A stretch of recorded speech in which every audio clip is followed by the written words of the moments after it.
Hello,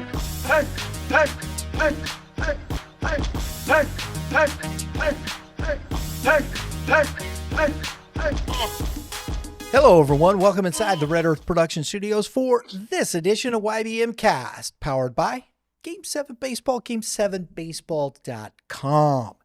If you have not, and you're still looking to get into a tournament, if you haven't registered your team, go to Game7Baseball.com. Tell them Brian over at YBM sent you. Tell Dave and Dave, appreciate that. And hey, we'll probably see you out at the ballpark this summer. Looking forward to the youth season. But today on the Prime Sports Midwest Call Link, we have a special guest, another coach's preview, Jason Schneider from Rockwood Summit. Or do you just go by Summit, Coach? Typically we just go by Summit, but whatever's fine. See, I'm a transplant, so I don't know those things. Yeah. Either works good.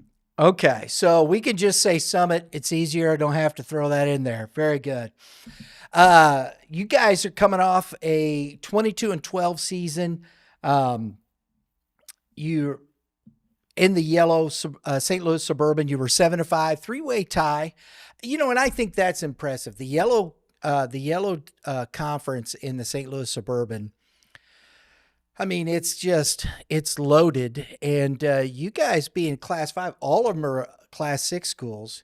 You guys really hold your own in that conference. Yeah, it's a great conference. I know there's a lot of other great conferences out there. I mean, much respect to, the GAC and all the schools up in that area. For us, it's a challenge every year, like you're mentioning, to be able to play against, a lot of Class 6 schools. I think Parkway West is maybe the only one and they kind of flip back and forth between 6 and 5. But we're always the smallest school in our conference. And to be able to, the way it's scheduled to do a Tuesday, Wednesday, home and home, it's definitely running the gauntlet. And it's fun though. I mean, I think the one thing you'll know about our program by the end of this is everything is kind of set up to make that run at the end of the year.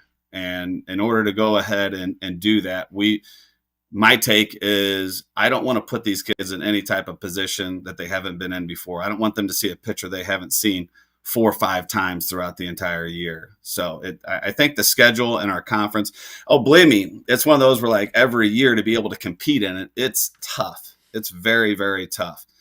So for us who, we always have, pretty good talent. We have I feel like a pretty good system in place, but to compete at a high level every year in that, it's a challenge for us. You guys were the District 3 champions last year. Got beat in the quarters, but really successful season. A little history, folks, for Summit here. 2012, Class 4 state champs. 2021 Class 5 third place. I was there at that one. That was a good Final Four. That was a tough Final Four. Yes. 5 district titles and 4 21 seasons since 2009. Coach, talk to us a little bit about the culture, your school, what you guys do as a program. I mean, that's a lot of success over, the last 15 years. How are you guys keeping that success going? We've been very blessed. I've been very blessed to have great players. But on top of that, it's great players that buy into a system. They buy into what we're talking about with the culture and standards. Our parents, our community is great. And then, our coaching staff is second to none. I mean, the dedication and the amount of time and the love that they have for our kids and to get these guys to be able in a position to be successful at the end of the year. It's really something special. So, we always have some talent, but to go ahead and have these kids to play at a different level, maybe something a little bit different than, I think that's probably one of the bigger things with high school compared to club is really getting these guys to play for each other. It's not about the individual at all in our system. That's one of our standards that I try to get across to kids is, one of the pillars is you have to play for the guy next to you. It's nothing about individual stats. Those are great. Those are awesome at the end of the year for awards and things like that. But we've got to be willing to go ahead and play for the guy next to us. It's what makes it baseball, in my opinion, because Yeah, it's one of the most. This is the only way I've tried to describe it, because I've thought a lot about this. Honestly, uh, it's the most individualistic team sport there is, it's a great and way to think about it. right, because if you can't produce for the guy next to you, the team doesn't. So because you'll get exposed at times with the bases loaded and you strike out. You know, you feel like you're the only guy that messed up that time, right? Yeah, yeah. And I think that's the tough thing about baseball is you're out there so much as an individual, but it is still just a very team oriented sport.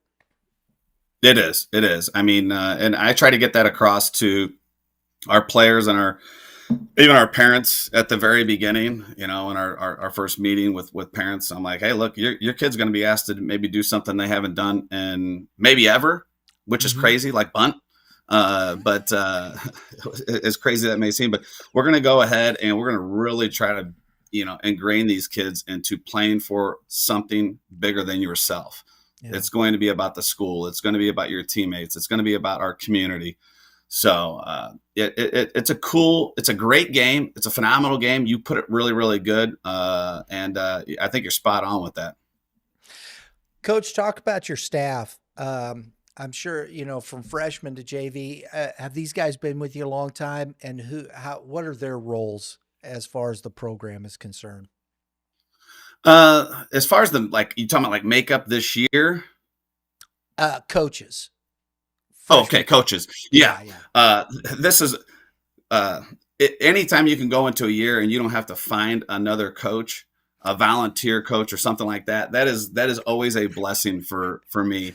And unfortunately, with high schools, at least with us, you're only guaranteed X amount of stipends for coaches. So Mhm. that's one of the reasons why we fundraise is to go ahead and get a couple extra coaches. And I tell the parents right out of the gate, this is one of the reasons why we fundraise is because I want as many eyes on these kids as for your kids to be developed to the highest potential while they're in our program. So Mhm. we have a phenomenal group down with our freshmen. Coach Bunyard does a great job as far as just getting these kids the expectation to be able to play Summit baseball. What does that look like? And he does a phenomenal job down there.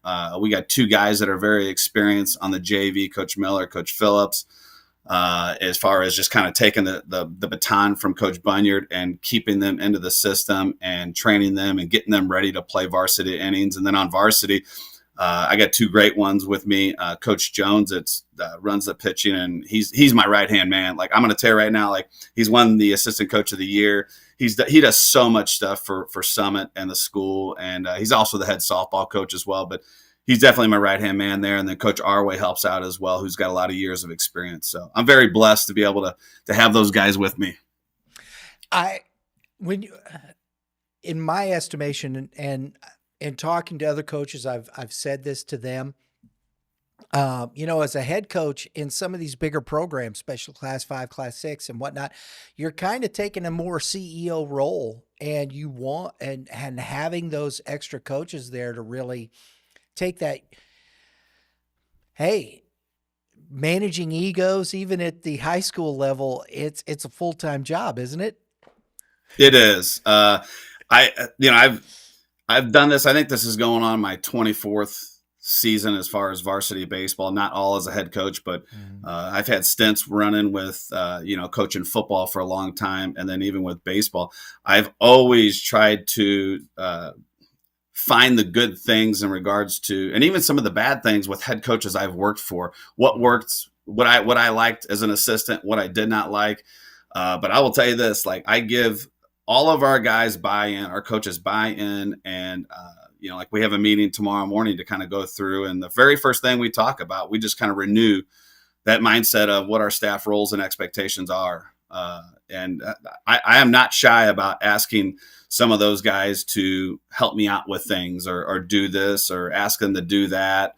And they're always willing to go ahead and do it. It's just, I think it speaks volumes about the dedication and the buy-in that they have, that they're willing to do whatever it takes for these kids as well.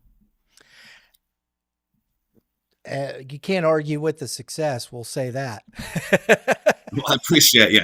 It is a lot of fun whenever you can get rewarded, especially at the end of the year. That's for sure. Absolutely. There's nothing like going to the big dance and getting back to that Final Four and putting these guys and just having memories. That's what it's about.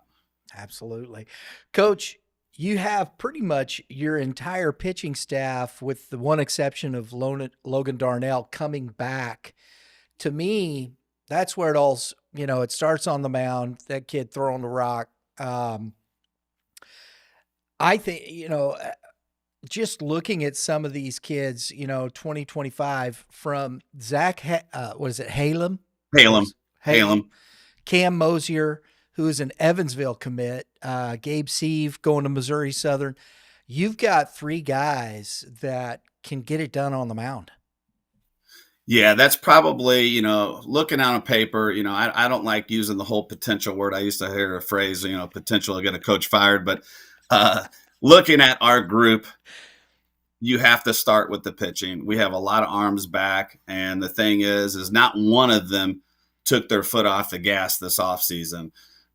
You used to be able to see some of that with some kids whenever they've had success, they sign that, they commit, and then all of a sudden they kind of just, like, all right, but that's not been the case at all. Zach Halem continues to work his butt off. Cam Mosier, looking forward to seeing what both of those guys do. And you got Gabe Seavey. Now the cool part is going to be watching them battle it out for the bigger games, what roles they're going to go ahead and be down the stretch.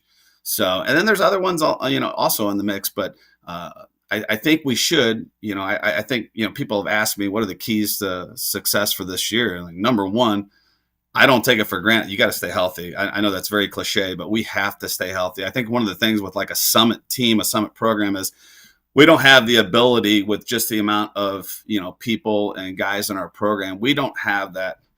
I don't know I guess it would be a luxury to have somebody go down and just somebody else just steps back up, and we have to do that at times. But some of these bigger programs, the Class 6 schools that we play, and even some of these Class 5 schools, I mean, they can just be loaded with the amount of people. I mean, I was just listening, some of these guys got 80 kids coming out for their program. I'm like, that's incredible. That's awesome. I love that high school baseball is so strong with that. We don't have 80 kids that are coming out for a program. We do have strong numbers, but yeah. So it'll be fun. I think our number one key is going to be the health. But after that, our pitching, as long as these guys continue to make steps, make progress, they should be pretty competitive on the bump. To your point, I love that thought process, because I've been talking to a lot of Class 4 coaches from across the state and whatnot. 30 to 35 kids coming out for the program. Yeah. It gets to manage that and putting solid teams together. It becomes a difficult process. And I'm sure, as you're looking at, how many kids do you normally have come out for a season? We'll have probably, I think the last I looked at, you're around like 50, a little over 50, 52, 54, something like that coming out for the program this year. So our freshman numbers are pretty strong this year, which is good. But, I think our sophomore numbers are down, our freshman numbers are up. So it all kind of balances out. But usually if we can go ahead and, I shouldn't say like we always look for 50. I mean, as long as you got the right guys, it doesn't matter how many you got coming out. Right. So. All right. Looking at, and we can't, returning 2026, Wyatt Schneider, Carter Nagel, Caden Dingus, all these kids, had, of course, Wyatt had big numbers. He threw 35 innings for you. And then Carter Nagel, Caden Dingus, they're going to have roles in that pitching staff as well, correct? Yeah, behind the, probably the guys that we're really looking at, like with a CV and a Mosier and a Halem, you got three other guys right there, like you mentioned, that can go ahead and get it done on the bump. I think when it comes down to some of those guys, like, those three guys that were sophomores last year, Carter Nagel, a lefty pitcher, and he's got a lot of potential to do a lot of great things. And if he's not in the pitching that day, he's, he can field it pretty good and swing it pretty good as well. And then Caden Dingus, I've had I've been fortunate enough to go ahead and watch this kid because he's been playing with my own kid for so long. So I've seen the potential with this kid and how great he is. He also has been a great shortstop for us. And it was one of those things where we haven't had to use him as much on the mound. But this year is going to be different. He's going to have to log some innings, and he's looked great. I mean, he's put on, I think, like 20 pounds. He looked really, really good so far. He's up. His velocity is looking nice. So, and he's a competitor. So, and then, Wyatt has done a great job as well. So we'll see when we kind of put everything together. It's going to be cool. It's going to be a lot of fun watching these guys compete, like I said, for the roles. You've got all this pitching. It doesn't work without having that guy behind the plate, solid, whatnot. Do you have who's coming back for you? Do you have that person that's gonna be able to handle that pitching staff? We do. We got a great guy behind the dish, Blaine Branscombe. He kind of won it out last year. We've had a few kids kind of going and battling for it, and when it came down to it, after all the open gyms and after tryouts, we made the decision to go with Blaine. And man, oh man, did it work out great. He ended up we do a gold glove in our conference, which is really a cool thing we do at the end of the year. We really just try to highlight, because, I mean, to be quite honest with you, all the awards are based on offense. And there's not enough that we can say about defense. So that was one of the things that the coaches in our conference, we said, hey, you know what, let's do something to maybe really highlight and award some of these kids that may not have a great stick. And sometimes they do. A lot of times they do. They're just overall great players. But let's go ahead and reward.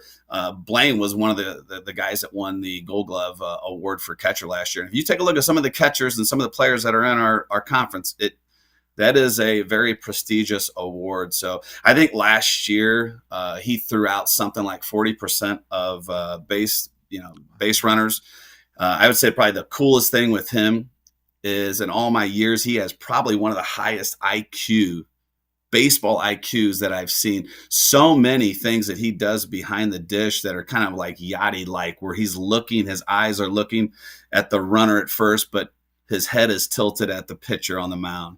And he's just looking at that lead over there. And then for him to just kind of take control, we try to go ahead and give our kids a little bit of autonomy with, whenever they want to pick. And, I want you to play aggressive. I want you to go ahead and back pick. I want you to feel free and relaxed and have fun while you're playing the game. But he's a good one behind the plate. You got a couple other guys that'll push him, that can go ahead and give him a day of rest. If Blaine, he can pitch it as well. We just haven't had him pitch it that much. But he's got some nasty stuff on the mound as well. So you got a Jackson Miller that he catches and DHs, and he can even play first base. And then there's another guy, he's a junior this year, Oren Miller, that is phenomenal behind the plate defensively. So, those guys right there can definitely get it done back there. But it starts with Blaine. Blaine's season last year was incredible. He handles the staff well. Yeah, we had your game against Parkway Central at Baldwin last year, and I remember remarking he just very solid behind the plate. Enjoyed watching him. There's some kids, that just I don't know how you explain. It's just a natural feel. They move right. You're just like, oh yeah, he's a catcher, And then there's other kids. Sometimes they're back there because of necessity, especially in high school. It's the way it works out sometimes. Talk to us about, you mentioned your shortstop. Who's that? Who are those two guys in the middle of the infield that shore up that defense? We're kind of figuring a couple things out right now. The thing with, we have a couple. We have a senior and a junior that are going to be battling it out probably a little bit for that second base, and I'm going to say shortstop potentially as well. The thing with Caden is he's been the starting shortstop for the last 2 years. Excuse me. And he can play center field. So we're looking at we lost our center fielder last year. So we've been toying around with maybe having him out there. I don't know right now if it's going to work out. But there is some other pieces that are proven that they're doing a really good job during open gyms and things like that. That they're like, hey, there's give me a chance, give me a shot. And if that's the case, then we could potentially move Caden to the outfield, and he can go ahead and maybe kind of run that and keep that solidified out there. If not, we'll go ahead and have KD back at shortstop. And then, like I said, you got a senior and a junior kind of really going at it for second base for that. I think it's such an interesting thing when you have those questions, you're coming into tryouts, maybe, hopefully you can be outside. Don't know. The weather is going to be interesting next week. It's going to be a lot of up and down stuff. So if you can't really get engaged, is it the first 2 weeks of the season that really gets you that thought process and what you can accomplish? Yeah. I mean, we get out of the gate, we'll do whatever it takes. Just like almost everybody's probably been on your show. We'll do whatever we can to get on our field. If we can't get on our field, we're going to go ahead and try to get on the turf stadium. We got a grass infield. So we'll go ahead and get on turf to do whatever we can. If we got to go earlier or go late, we just got to do whatever we can. But the beginning of our schedule, we've got a couple games right out of the gate. We're going at Farmington, and then we got Chaminade, and then we got a couple other games. And then we're going right in the Midwest Classic, which is awesome. I love that. Tony does a great job putting that tournament on. So the format this year is 5 games, and really it's just GAC. I mean, we're going against the GAC team every single day of the week. So that's going to be a lot of fun. I always look forward to going up and playing in that tournament because once the year starts, we usually stay somewhat around our area. We're willing to go wherever it seems like, but it's nice to go on up. They start their conference play. We start our conference play. So it's nice to play some of those teams that we probably won't see during the year after that point. So, whenever it gets into trying things out position wise, I try to tell kids, I even tell parents that we don't have the luxury of, like giving a kid an opportunity for 50 at bats to see what you can do. The season is so short, it goes by like that. So if we can give a kid 25 at bats, we need to see something in that says, hey, give me another few because I deserve it. I have done enough to show you that I am potentially your guy to get this done. So if I wrote down a lineup at the beginning of the year, we used to do this as a staff. Hey, before the season starts, hey, give me your District 9. Give me your starting lineup for the first game of districts. It's always interesting to go ahead and come back and compare when it comes district or after the season to what your lineup game 1 was versus the first game of districts. So there's so many guys that get on out there and they relish and love that opportunity, and they prove to you, hey, I'm the man. Just let me go ahead and do it. And there's also some guys that don't take advantage of that opportunity, unfortunately, but that's just the way it is. So we use those first probably a third, maybe even half the season to really start dialing things in. So that last third of the season going into districts, we have a good idea about what we have and where guys need to be. We start setting up that rotation for district play and postseason play. There you go. Coach, who are some of the guys around that? It's always up the middle. You talk about first base, your corner outfielders, whose potential, you got some battles going on those positions as well. Well, I think probably the one guy that I haven't said enough of, and when we talk about impact guys, it's a Jackson Miller. Something came out in PBR that I said the ball comes off of his bat differently. I was watching something on Twitter X, whatever, and they were showing a big leaguer, and they're like, it just sounds different off his bat. Mm-hmm. I'm going to tell you right now, if you watch Jackson Miller take BP, and it's not even just BP, just watch him in games. The kid's got like trunks for legs. He's so strong.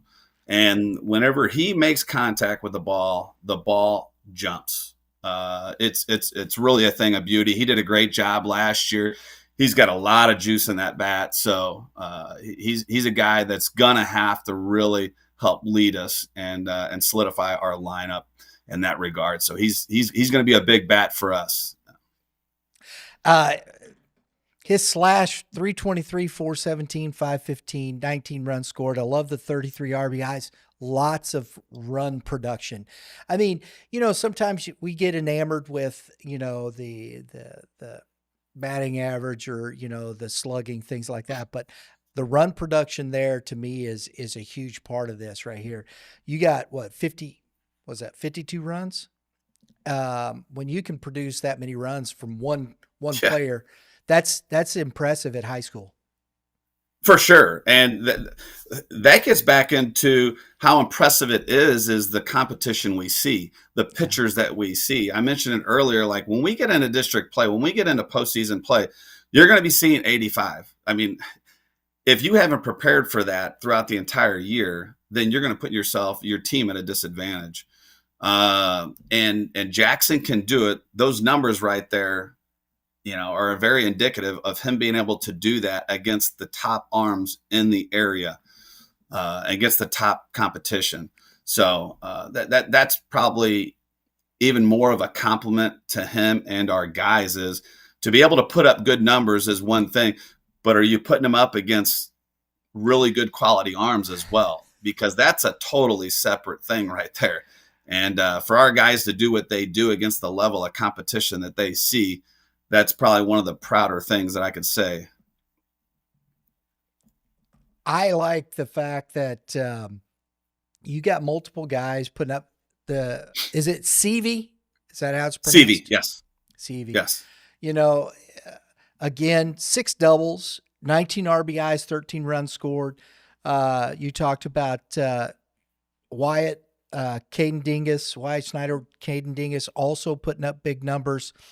I thought it was impressive that, and I'm going to talk to you about this and because I think this is a difficult thing and it's always tough, I think, for head coaches when you're having to coach your son and things of that nature. Oh yeah. But impressive, 366, 500 on base percentage, 484 slug, 29 runs scored, 25 RBIs.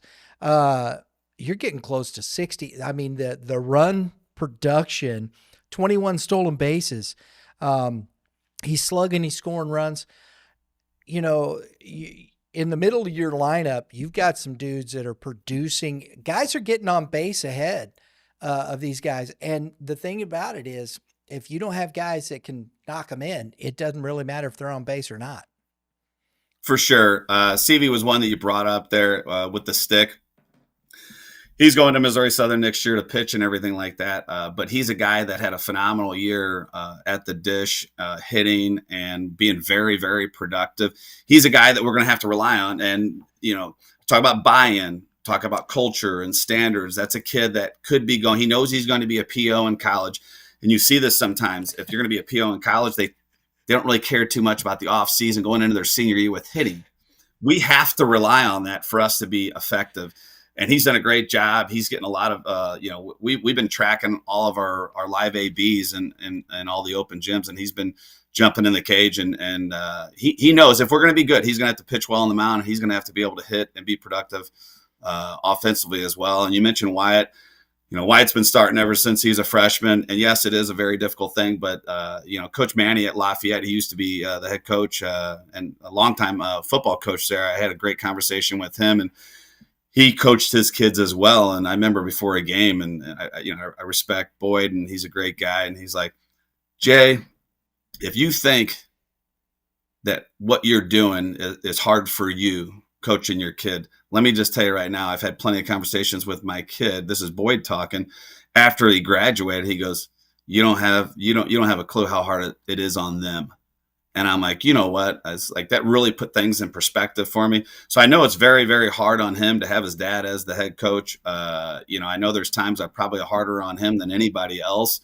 And it's not on purpose, but he's done a great job of responding, being mature and stepping up. I mean, to be up on varsity as a freshman and to be able to do what he's been able to do, he's proven that he is a high level talent and he can go ahead and get it done. I think that's probably, one of the coolest things I could say about him is the way he's handled it all. His freshman year, he hit really well. His sophomore year last year, he was very, very productive. He's proven that he's one of the top bats, in my opinion. And that's, I try to take my kid out of it. Like if I was just looking at him, I came and watched him. He's one of the top players in my opinion. He's a good talent. So yeah. And it's tough. I know, because it's tough. And people go, "Well, it's his son." Yeah, no. This young man, he's when you talk about that stat line, that's as good as it gets. And yeah, he is one of the top bats in the area, and not to mention he's pitching as well. I mean, he had a 2 ERA. Yeah. So We've put him in a couple. It just happened. Like it's kind of crazy how things happen and everything like that. I think a lot of times my assistants have to say, "Dude, you need to chill out." Like, we know it's your kid, but you got to go ahead and chill out and give him a break. But his freshman year, he was on the mound and pitched in the championship game against Parkway Central and did a phenomenal job just competing. I was so proud of him. And then his sophomore year last year against Ladue, he was in the championship game again. So he's coming back from a little bit of I feel like we've had 6 guys this year in open gyms or that have been kind of rehabbing their arms a little bit, just trying to get them strengthened up again. And I don't know what necessarily that is from, but we've been dealing with some issues, and he's one of those guys. So he's been kind of on a throwing routine. We'll see where he's at the very beginning. I think he's almost 100% at this point, but we're going to start slow with a lot of our guys. I will tell you this: I take that very, very serious. Our pitching coach, Coach Jones, does a great job of taking that very, very serious. Like, we're not going to overextend. It's just not the risk reward behind it for a game in March versus a game in, ultimately what we want to get to is in June. There's just no reason to go ahead and stretch kids the way that I think maybe some of them do get stretched out, but we don't do that. there's a young man I met. A junior. We met him at the prep baseball event this past Saturday. Evan Wade. Yeah. And he's a good dude, man.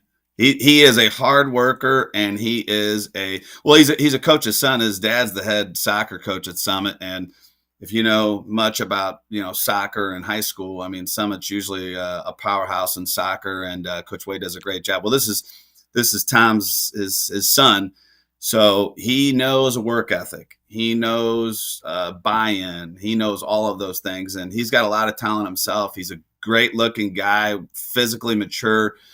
He works his tail off in the weight room. So that's another guy I should have mentioned, just kind of going into the year as far as, innings on a bump, like innings pitched, hitting, things like that. One last, and I'll get you out of here, Coach. One last kid, because I always like to ask about sophomores, freshmen, and we saw a young man at again the prep baseball, Bo Bradley, 2028 freshman coming in. I don't know how much or is he part? How do you look at freshmen coming in, sophomores? Who are some kids maybe that we may see get into the mix there? Yeah, I mean, so much in my mind, I don't mind at all. I tell our kids all the time, I do not care what grade you are. I look at 2 things. If you're a ball player, if you're a dog, and you can go ahead and play at a high level varsity as a freshman, that's going to check one box. And then the second box you got to be able to check for us is the maturity factor. Are you going to be able to stay up and just be able to mesh with older kids? Are you going to be a distraction because you're just not there?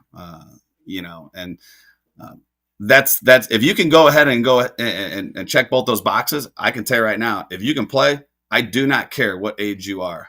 If you can provide some substance behind what your game, and you're a good kid and you're coachable and you work your butt off, let's roll. And we got some nice freshmen.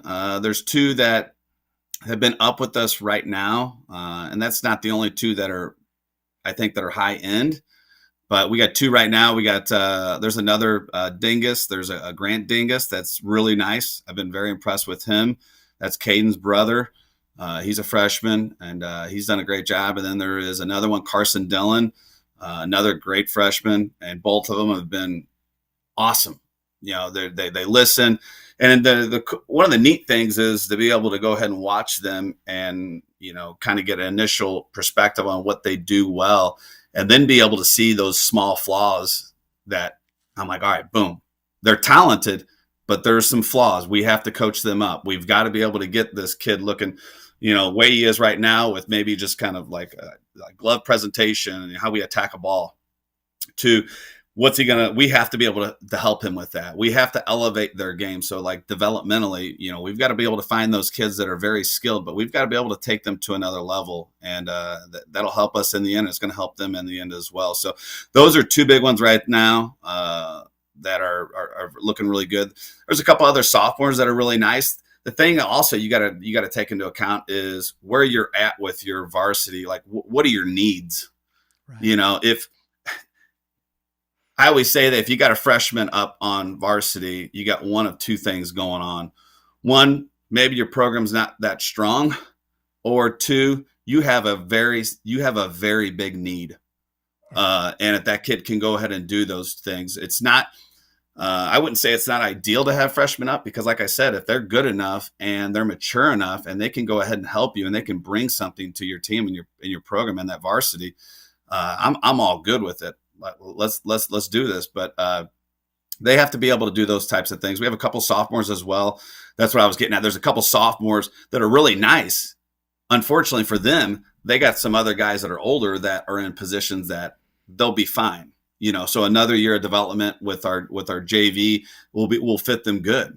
And I know they would probably like to be up, who wouldn't, but we just don't need that right now. There's another sophomore, the Tino DeFranco, that's done a great job. He's a lot of arm issues and things like that, so he couldn't really throw much. But fundamentally, he's very sound, and he's been up with us a little bit as well, as a sophomore. Very good, Coach. And you, as you said earlier in the segment here, potential, but on paper, and that's what we do. We're looking at paper right now. Yeah. If everything flows through, you've got as much talent as I've seen around, especially on the mound.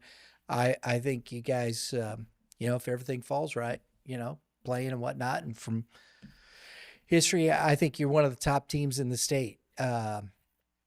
Wish you all the best, and good luck with it.